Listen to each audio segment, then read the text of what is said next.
In my last vlog 2 weeks ago, I said that I was feeling kind of creatively burnt out and I wasn't really going to record that much over the next few weeks or so. The whole process was getting a bit repetitive. It felt very mechanical. It felt like I knew exactly how to make the video and there wasn't really much experimentation or like novelty. There wasn't any new concepts or ideas. It was just boring. I got bored of making the videos, so I stopped.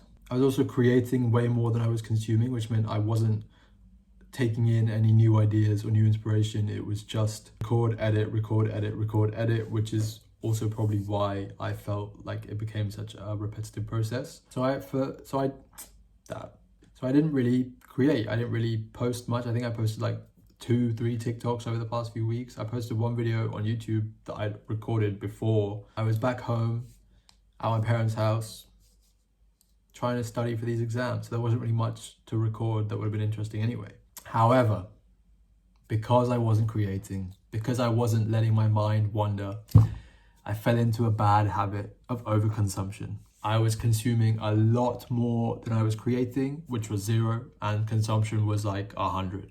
I would be scrolling and scrolling and scrolling. My screen time is always pretty bad, and that is mainly because I do everything from my phone. So if I'm filming for vlogs, I am filming everything on my phone, and then when I'm editing, it all comes through CapCut on here, which means that my screen time gets pretty bad because it's all just filming and editing. And so I was looking forward to having a lower screen time, but it didn't happen.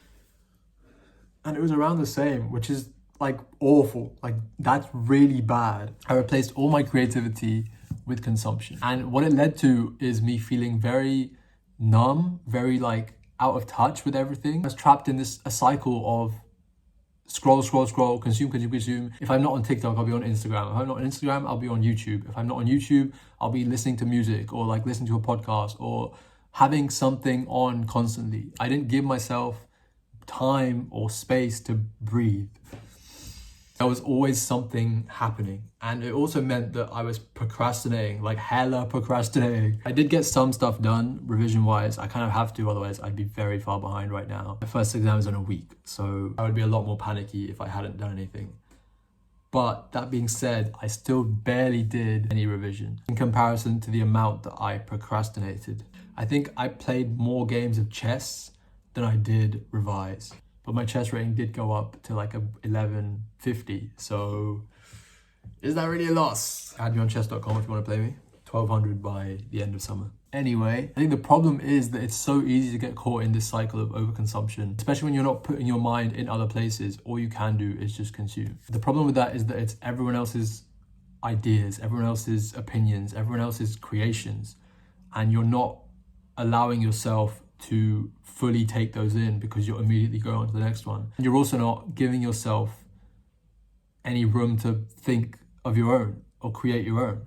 I stopped recording because I wanted some space and time away from creating, just to like look for inspiration, because I hadn't been inspired. Not because there's a lack of inspiration, it's just a lack of me looking for it. All my time was spent either making this, recording this, or doing work, because there was a lot of work to be done around that time. So I don't really have any time to sit and watch something or listen to something properly. And I think Pharrell said once how like everything is inspired by everything. Like creativity and inspiration are all connected, and like it's all one big giant blah.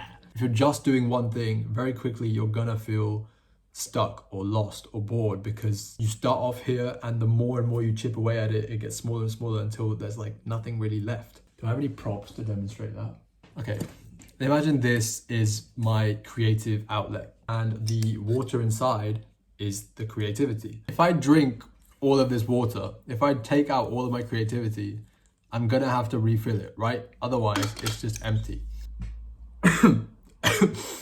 If I refill it, imagine that is the inspiration that comes from taking things from new places and trying to make it your own. That's the balance. You have to consume to create. You have to create to consume. Let me take that back. You have to create. Nah. Do you get what I'm trying to say though? It's like the yin yang, like these two are interconnected and they don't exist without each other. This is just a bottle with no creativity inside it because I've drunk it all. There's actually a little bit left.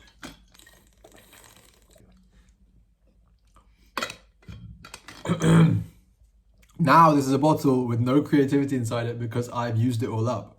And if I don't fill it up and don't get inspired, it's gonna stay empty. But again, if I'm filling it up like this constantly and I'm just letting it flow and flow and flow, it's gonna be overflowing with water, with creativity, but I am still in like a consuming state where I'm just letting the water go in regardless. And what is that? It's a waste of water. It's a waste of creativity. I think we need to give ourselves the space to think freely from our own mind. But if you constantly have distractions everywhere and you're not allowing yourself to just sit and be bored in the silence, it's never going to come. You're never going to get that crazy idea. I actually did get like a cool idea that I want to try for my next couple vlogs, see if the execution can match up to the vision. And that came from me stopping and taking a break and allowing myself to sit and think and have that idea.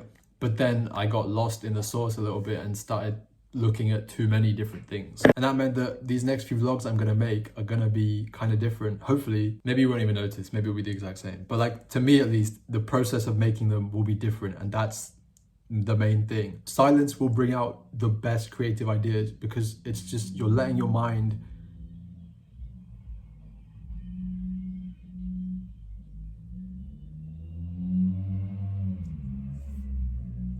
what a noise is. No silence. You're letting your mind wander and roam and be free, and you're not limiting it to like, oh no, don't do this, don't do that. You're allowing it to come up with its own perspectives and its own ideas. But if you're in a constant consumption state where all you're doing is watching and listening to things that have been made by other people, that's the only place that your ideas and perspectives are going to be. I think a problem that a lot of people face is that they're not as free thinking as they think they are. Because if you're allowing yourself to be labeled or labeling yourself and then consuming things and taking on those beliefs without doing any thinking yourself, you need to like stop. To put the phone down or the laptop down or the TV off or the newspaper or whatever, wherever you're getting your information from. Turn off the music, turn the record player off, and just sit on the bed, sit on the floor, sit in a park and just listen to what goes on in here. What is like running across your mind and why? Be bored. People are scared to be bored now. As kids, there was so much we could do because if we got bored, we just make something up. And that was creativity, that was inspiration, that was imagination. But the older we get and the more access we get to everything, we start to lose that wonder and the part of us that imagines crazy, random, made up things. And we just stop looking deeper. I feel like we don't look beyond the surface level. And it doesn't help that most of our energy goes towards social media and just constant consumption. You're always consuming. If you're on a train and you're looking down the carriage, you'll see everyone either on their phone or they've got some headphones in. People have forgotten how to live in silence. Maybe that's because you're scared of what things you think of. You're scared of the thoughts that will show up. You're scared of facing those thoughts, and that's valid. That's a scary thing to do. But then it's up to you to fix that, no? Do you want to be living with that fear for your entire life? Or if you find where the source is and you cut it off and you change those beliefs into ones that actually benefit you, you'll be free to express yourself however you want without any fear. That's kind of off topic. Maybe another video yap session. But basically, to summarize this one, I was creating, then I got bored because it was mechanical because I wasn't consuming enough. Then I consumed too much and then I was burnt out from that. But that didn't stop me from consuming because it's just easier to still consume and consume and consume than to stop and do your own thing. And that led to procrastination. It led to like me feeling really weird and numb and lost and like not sure what to even do. And even when I knew what to do, I still couldn't bring myself to actually do it because it's just easier to sit and scroll. But now I'm here and I'm back and I've let myself sit alone and think and wonder and express creatively.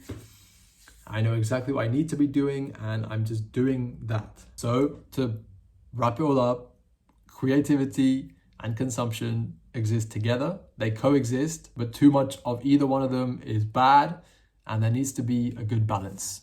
Right? Right. Thank you for listening. Thank you for watching.